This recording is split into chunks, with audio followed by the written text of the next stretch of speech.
محمد وآلہ وصحبہ اجمعین۔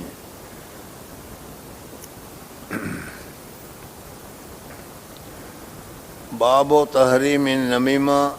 وہی نقل الکلام بین الناس علی جہت الافساد۔ مصنف رحمۃ اللہ تعالی علیہ آج چارے یا چغلیوں کے متعلق جو سزا ہے اس کے متعلق بیان کرتے ہیں۔ ہمارے اندر بہت بری عادت ہے، جہاں کہیں بیٹھیں تو ایک دوسرے کی غیبت کرنا، ایک دوسرے کی برائی کرنا شروع کر دیتے ہیں۔ اس کی کیا برائی ہے اس کو بتایا گیا۔ قال اللہ تعالی حماز مشاء بنمیم، وقال تعالی ما یلفظ من قول الا لدیہ رقیب عتید۔ عن حذیفہ رضی اللہ تعالی عنہ قال قال رسول اللہ صلی اللہ علیہ وسلم لا تدخل الجنۃ نمام، متفق علیہ۔ حضرت حذیفہ رضی اللہ تعالیٰ عنہ روایت بیان کرتے ہیں کہ رسول اللہ صلی اللہ علیہ وسلم نے فرمایا کہ چغلی خور جنت میں نہیں داخل ہوگا۔ اسی طریقے سے جتنے رذائل ہیں، جتنے برائی ہیں، کبر ہے، تکبر ہے، حسد ہے، بغض ہے، جس کے دل میں یہ بیماریاں ہوگی، جب تک کہ اس بیماری کو اللہ تعالیٰ صاف نہ کر دے گا، چاہے تو جہنم کی آگ سے صاف کریں، چاہے تو اپنی رضا سے صاف کریں، جب تک یہ صاف نہیں ہوگا وہ آدمی جنت میں نہیں جائے گا۔ اس لیے کہ جنت وہ ہے، جنت باشد کے آزار نباشد، وہاں کوئی رنج، کوئی تکلیف، کوئی برائی نہیں ہوگی۔ جنت باشد کے آزار نباشد، کسے راب کسے کار نباشد، کسی انسان کو کسی دوسرے انسان کے ساتھ کوئی کام ہی نہیں ہوگا، بلکہ ہر ایک آدمی اپنے اپنے عمل کے اعتبار سے جس جگہ پر اللہ تبارک و تعالیٰ نے رکھا ہوگا بہت ہی خوش ہوگا اور بہت ہی راحت کے ساتھ ہوگا۔ اور اگر وہاں پر بھی حسد شروع ہو جائے، وہاں پر بھی کینہ شروع ہو جائے، وہاں پر بھی تکبر شروع ہو جائے، کوئی آدمی اپنے آپ کو بڑا سمجھنے لگے، تو پھر وہ جنت جنت نہیں رہے گی بلکہ جنت جہنم بن جائے گی۔ اس وجہ سے یہ جو بری عادتیں ہیں اس کو دنیا میں رہتے ہی نکال دینی چاہیے، اور اگر دنیا میں رہتے ہوئے نہ نکلے اور انتقال ہو گیا تو پھر وہ قبر کے عذاب کے ذریعے سے، پھر اس کے علاوہ جہنم کے عذاب کے ذریعے سے، یا ہو سکتا ہے کہ اللہ تعالیٰ اپنا فضل فرمائے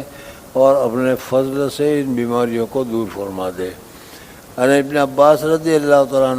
عنہما ان رسول اللہ صلی اللہ علیہ وسلم مر بقبرین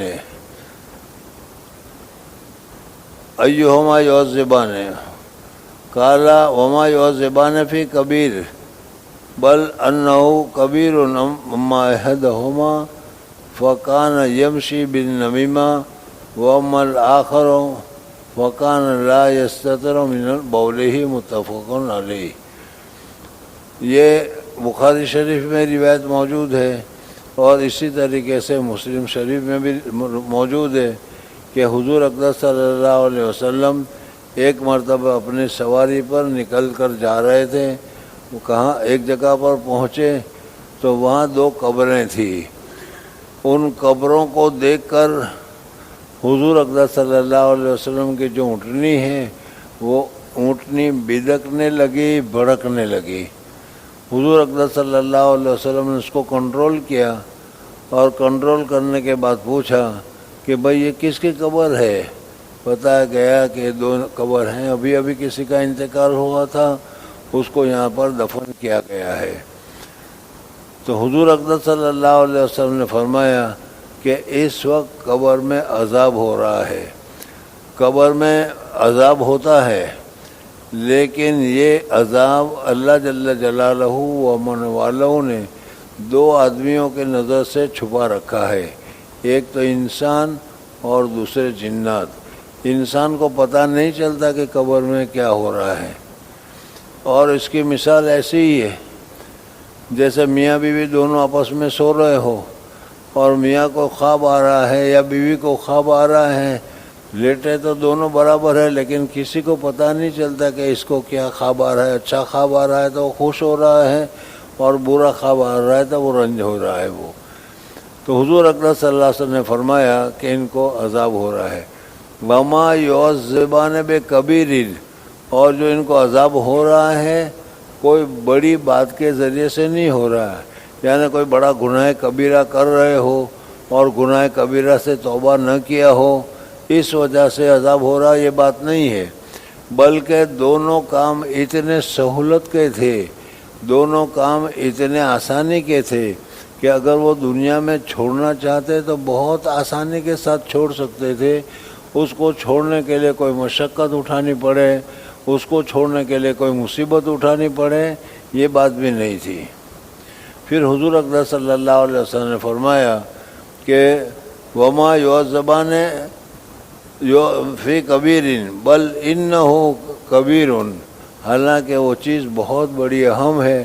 ہم اس کو احتیاط نہیں کرتے، ہم اس کو زیادہ بڑا نہیں سمجھتے،